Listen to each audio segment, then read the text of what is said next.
Eleições 2020. Hoje é a 11ª de um total de 18 sabatinas exibidas durante o mês de outubro, com todos os candidatos à Prefeitura de São Paulo e os 4 vices das chapas mais bem colocadas nas pesquisas. Iniciativa que você só vê aqui na TV Gazeta, a única emissora aberta a dar espaço para todos os candidatos igualmente. Em pauta, as questões que vão ajudar você, eleitor, a definir o seu voto, além de perguntas enviadas pelos telespectadores pela hashtag Eleições 2020 na Gazeta. Quem comanda as entrevistas é a Denise Campos de Toledo.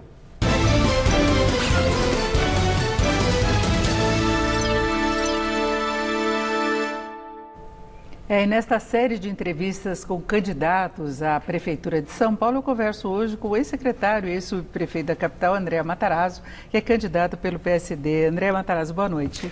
Boa noite, Denise. Para mim é um prazer estar aqui com você mais uma vez. E vamos falar da cidade. Eu sei do seu acompanhamento de todos os problemas da cidade, mesmo antes de começar a campanha. E eu queria saber quais seriam suas principais propostas em termos de zeladoria, de melhoria das condições da cidade no geral, inclusive transportes.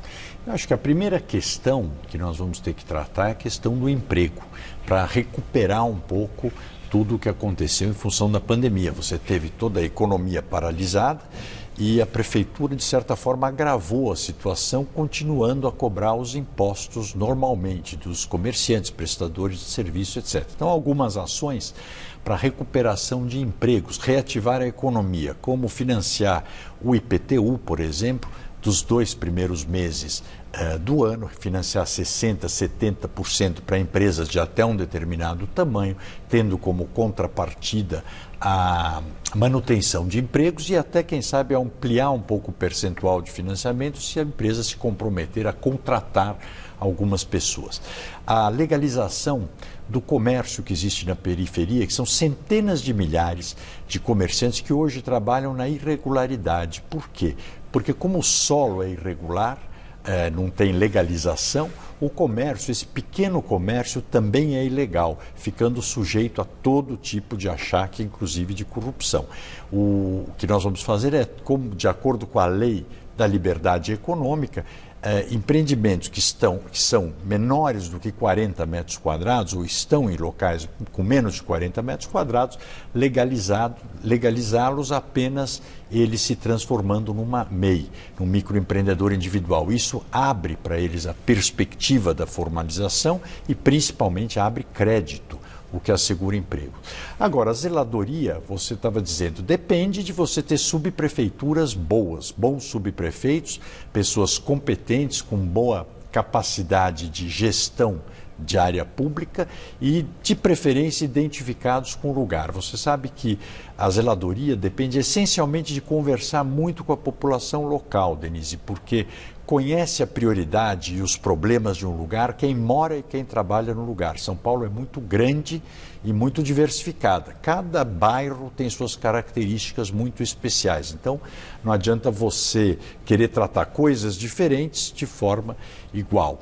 Então, ter o subprefeito muito bom, isso é fundamental. Fazer a manutenção da cidade, eu acho que isso é essencial. A cidade, a gente percebe que a parte de manutenção dela foi paralisada, tanto é que andaram caindo alguns viadutos aí que, por sorte, não causaram nenhuma morte. Mas um projeto, acho que essencial e muito importante, numa cidade como São Paulo, que tem 12 milhões de habitantes, 3 milhões de pessoas morando nas 1.280, 1.290 favelas que existem na cidade. É um programa eficiente que nós já fizemos, eu fiz quando estava na prefeitura, de urbanização de favelas. Isso você regulariza o solo, dá escritura para a pessoa, não muda as pessoas de lugar, né? Coloca escola, dá infraestrutura, escola, delegacia, posto de saúde. E o próprio comércio regular também, né? Na hora que você regulariza o comércio, as grandes empresas passam a oferecer empregos nesses lugares. Então, eu tenho uma meta de fazer até 200 mil unidades nos 4 anos nesse formato, que eu acho que é uma prioridade e é muito importante. Eu falava da questão da zeladoria porque tem planos também de frentes de trabalho focados aí na melhoria das condições da cidade para gerar emprego. Isso também está na parte que eu falei do programa que eu chamo de Levanta São Paulo, para a gente se reerguer. Uma das atividades não é fazer esse auxílio que está todo mundo querendo copiar o governo federal sem ser o governo federal. O pessoal está esquecendo que o governo federal tem outra dimensão, outras condições e imprime dinheiro. Nós aqui não. Então, fazer as frentes de trabalho, que você emprega as pessoas, inclusive é melhor para a pessoa, é melhor para o município, para atuar na zeladoria de avenidas, parques, praças. Nós fizemos isso quando eu estive na prefeitura, durante um período. Funciona bem, você dá dignidade e trabalho para a pessoa.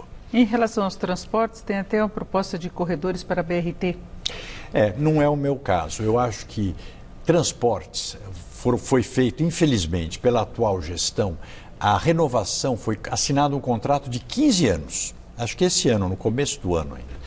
E a gente precisa mudar a questão. O transporte está num momento crucial de mudança de tecnologia, de mudança de sistemas. Está chegando aí o ônibus Uber, por exemplo, está chegando o carro autônomo. Como você renova por 15 anos com 5 empresas que já estão há 50 anos aqui?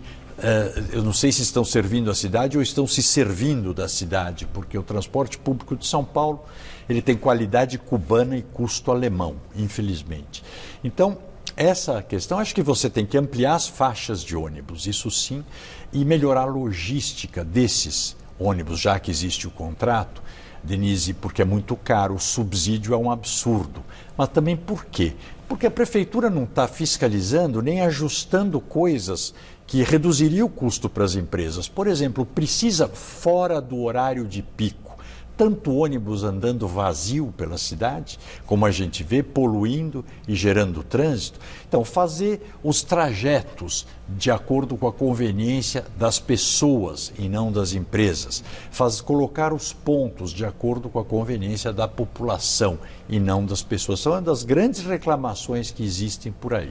Nós temos tido sempre uma pergunta aqui de um telespectador que insiste na questão de ônibus elétricos, já pensando no meio ambiente. Seria uma alternativa? Claro, seria uma alternativa, mas não o ônibus elétrico. É muito romântico o que tem hoje, mas ele está no local errado. Quem conhece o centro da cidade sabe, você está lá perto da Praça da Sé, na Caixa Econômica Federal, aquele ônibus elétrico com o garfo no trilho faz curvas enormes, bateria, né? descarrilhando o tempo todo. O ônibus elétrico, esse modelo, deveria estar em corredores, né? Em linhas retas. Mas o ônibus elétrico com bateria, sem dúvida, a mudança do combustível é essencial, e não essa renovação que nós estamos usando óleo diesel, que é alguma coisa ainda do comecinho do século XX. Agora, e educação, que é um outro problema que fica da pandemia. Educação, você sabe que esse modelo de progressão continuada da aprovação automática, na origem dele tinha uma coisa que você no final do ano tinha a tal da recuperação, que era o reforço escolar para quem não fosse bem. A demagogia ao longo do tempo eliminou o reforço e ficou só a progressão automática. Então o ano que vem eu acho que vai servir para você fazer o ano e o reforço. Eu tenho no meu projeto de educação o que eu chamo de formação período integral. Não é educação período integral porque as escolas não se adaptam, mas toda criança ela vai para a escola de manhã, com ônibus, com transporte escolar. Quando ela acabar o período de escola, ela vai ou para um dos CDCs ou clubes da cidade, ou para um dos teatros, ou bibliotecas, ou centros culturais da cidade. Nós vamos equipar a Secretaria de Cultura e a Secretaria de Esportes para que a gente possa oferecer educação através do esporte e educação através da cultura. E nesses espaços vai ter o tempo para o reforço escolar também. E a criança vai ficar sob responsabilidade do município até o final da tarde, de forma que os pais também possam trabalhar mais descansados, porque metade da população de São Paulo mora na periferia. Só que a periferia só tem 10% dos empregos da cidade, 90% estão no centro. Está longe.